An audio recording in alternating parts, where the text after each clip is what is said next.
يخوض مهنيو قطاع الصحة من يوم أمس الأربعاء واليوم الخميس إضرابا وطنيا بمختلف المستشفيات المغربية باستثناء أقسام الإنعاش والمستعجلات، وذلك احتجاجا على تهرب الحكومة من الوفاء بالتزاماتها اتجاه موظفيها، ملوحة بخوض إضراب مفتوح يشمل أقسام الإنعاش والمستعجلات في حالة استمرار هذا الوضع. فهناك عدة أسباب تقف وراء خوض الشغيلة لهذا الإضراب، منها ما هو مادي وما هو اعتباري، لكن الحكومة لا تريد التفاعل مع مطالبهم. وفي حال استمرار الوضع على ما هو عليه فستخوض الشغيلة الصحية إضرابا مفتوحا طيلة الأسبوع، وسيمتد حتى أقسام الإنعاش والمستعجلات.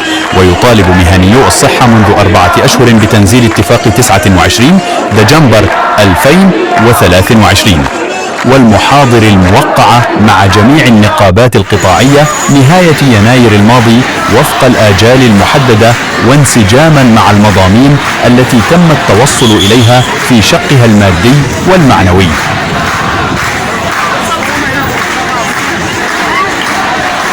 إلى اللقاء.